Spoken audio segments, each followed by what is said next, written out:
قدرمنو کتونکو نن به موږ د غزه په صورتحال خبرې کوو، بیا خصوصا د امریکای صدر ډونالد ټرمپ لخوا جاری شوي یا تجویز کړي شوي 20 نکاتو باندې به خبره کوو. د جنګبندۍ لپاره د امریکای صدر ډونالد ټرمپ بیګا د شپې 20 نکات جاری کړي دي چې په دې نکاتو باندې که عمل وشي نو د غزه صورتحال بدلیدی شي. پاکستان په شمول د عرب ملکونو او دغه شانتي نور اسلامي ملکونو هغې د دغه 20 نکاتو تایید کړی دی، ویلي دي چې دا د غزه امن لپاره ډیر یو ښه وخت دی. دغه 20 نکات څه دي، په دې کې د پاکستان کردار څه دی، په دې به خبره کوو. تاسو ته معلومه ده چې څو ورځې وړاندې د امریکای صدر ډونالد ټرمپ په شریکه د پاکستان په شمول عرب او اسلامي ملکونو ځینې مشرانو سره ملاقات وکړو، بیا یوازې د پاکستان وزیر اعظم او فیلډ مارشل سید عاصم منیر سره هم ملاقات کړی دی. د غزه جنګبندۍ لپاره د امریکای لخوا جاری شوي 20 نکاتو کې ډومبنۍ نقطه چې کوم ده یا ډومبنۍ پوینټ چې کوم دی هغه دا دی چې غزه به یو غیر جنګ زده علاقه جوړولی شي چې د دې نه د خوا او شا خلکو ته هیڅ قسم تکلیف یا مشکل نه وي یا څه خطره نه وي. دویم پوینټ په دې کې دا دی چې د غزه صورتحال یا بحالي به صرف د غزه اوسیدونکو د فایدې لپاره کیږي. په دې کې که موږ دریم وګورو نو دوی دا ویلي دي که چرې دواړه فریقین په جنګبندۍ باندې رضا شو نو ډیر زر به جنګبندي کیږي او د دواړو فریقینو لخوا به مقرر شوي لاین ته خپل فوزیان واپس لیږلی شي او په عرضي توګه په هر قسم زمینی او هوایي جنگ باندې بندیز وي. د دې نه علاوه څلورم نمبر نقطه دا ده چې اسرائیل په عامه توګه دغه معاهده قبولولو لپاره د فلسطین لخوا یا د حماس لخوا به د اسرائیل چې کوم قیدیان دي یا کم خلک دوی نیولي دي نو هغه به په 2 غنټو کې دننه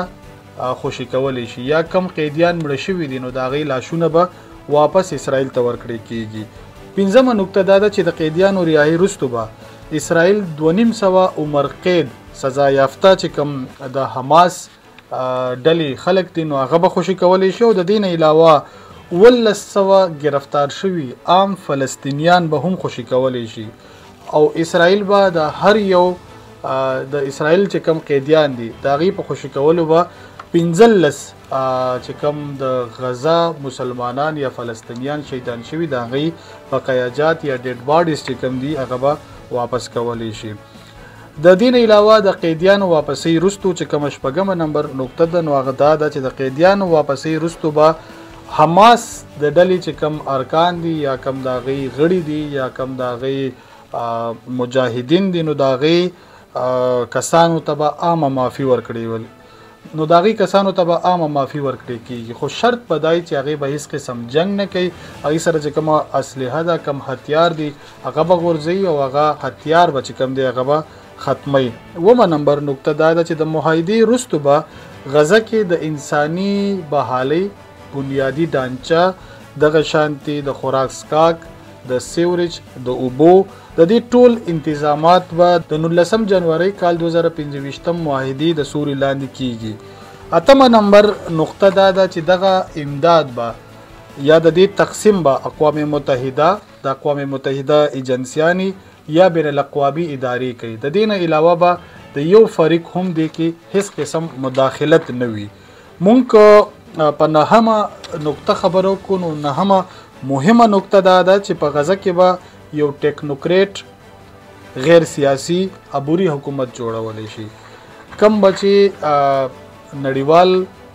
نمایندګي هم کوي او دغه شان د فلسطین نمایندګي به وي، خو دې کې به د حماس هیڅ قسم ګډون نه وي. دې لپاره دغه چې کم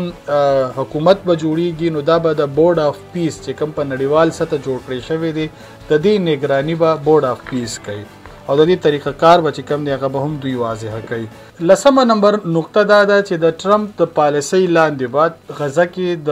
اقتصادي پرمختګ لپاره هلې ځلې شروع کیږي. 11مه نمبر دا ده چې یو خصوصي اقتصادي زون به جوړولی شي. مونږ د 12 نمبر نقطې خبره وکړو نو هغه دا ده چې غزه نه به څوک هم په زوره نه ویستلی کیږي. یعنې مونږ دې وخت کې د حماس خبره کوو چې د حماس کم غړي دي چاته چې عامه معافي ورکړی شي نو هغه به په زوره د غزه نه ویستلی کیږي، خو که څوک په خپله خوښه بل ملک ته ځي یا بل ملک کې پناه لي نو هغې ته به یو محفوظه لاره ورکړی کیږي. دې سره سره مهمه نقطه دا ده چې حماس یا بل داسې وسلواله ډله کم چې د جهاد یا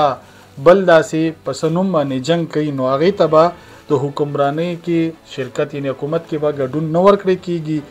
ټولې فوجي ډانچې، سرنګونه، هتیارسازي سهولتونه دا به ټول تباه کولی شي او بین الاقوامي د منیټرینګ سوري لاندې به په دې باندې غیر فوجي عمل درآمد کیږي. مونږ که د 14 نمبرې نقطې خبره وکړو نو علاقایي شراکتدار کم چې د دې معاهده کې شراکتدار دي علاقایي مسلمان ملکونه دي یا نور داسې ملکونه دي نو هغه به د دې خبرې ضمانت ورکوي چې نوې انتظامیه یا نوې ټیکنوکریټ یا عبوري حکومت به خپلې وعدې پوره کوي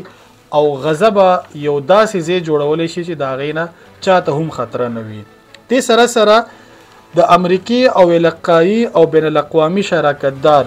یو استحکام فورس جوړولی شي کم به چې مقامي پولیس ته تربیت ورکوي او داخلي سکیورټي چارې چې کم دي هغه به نورې هم مضبوطولی شي او د تعمیرینو یا د بحالۍ لپاره چې کم سامان لیږلی شي نو د هغې سکیورټي یا د هغې محفوظه جوړولو کار به هم د دغه خصوصي فورس وي. د دې نه علاوه استحکام فورس چې کم جوړیږي نو هغه به د هغې نه علاوه اسرائیلي فورس به په غزه کې هیڅ قسم قبضه نه وي، نه به د غزه کومه علاقه په اسرائیل کې ضم کیږي یا د هغې په نقشه کې به څه بدلون راځي یا به اسرائیل په زوره کم ځای نیسي. اسرائیل ته چې کم حدونه مخکې نه ښودلی شوي نو اسرائیل به همغه حدونو ته واپس ځي او دلته به د فلسطین عبوري حکومت او دغلته خصوصي ټاسک فورس چې کم جوړیږي نو هغه به د سکیورټي انتظامات سنبالوي. د دې نه علاوه بله نقطه چې کم ده نو هغه دا ده چې د مختلف مذهبونو سره تعلق لرونکو خلکو ترمنځ به د مکالمې یو سلسله شروع کیږي چې بین المذاهب هماهنګي پرمختګ هغې ته میلاو شي، دغلته د مذهب یا د بل څه داسې مسلک په نوم باندې جنګونه ونه شي او امن د ټولو لپاره وي. 19 نمبر نقطه دا ده چې کله دا هر څه وشي یعنی هلته جنګبندي وشي، اسرائیل خپل حدودو ته لاړ شي، حماس هتیار وغورځوي، تعمیرینو وشي، دغه شانتې امداد سامان ورسي، ټاسک فورس جوړ شي نو بیا به د فلسطین خلکو لپاره د هغې خود ارادیت چې کم دی یا د هغې خود مختاري چې کم ده د هغې لپاره به ګامونه پورته کیږي او یو ریاستي حیثیت لپاره به یوه اسانه لاره جوړولی شي. شلم او آخري نمبر پوینټ دا دی چې امریکا به د اسرائیل او فلسطین ترمنځ د مذاکراتو لړۍ شروع کوي، یعنی دغه مذاکرات به د لوی مودې امن لپاره کیږي چې دغلته د لوی مودې امن راشي او د دې دواړو ریاستونو ترمنځ به چې کوم مذاکرات کیږي نو د هغې سهولتکاري به امریکا کوي. دغه 10 پوینټس تاسو ته ما واضحه کړل. امید دا لرو بلکې دعا کوو چې خدای دې وکړي چې غزه، فلسطین یا د دنیا په هر ګوټ چې کوم مسلمانان اوسیږي نو هغې د جنگ نه خلاص شي او هغې د امن، خوشحالۍ او پرمختګ ژوند وګوري.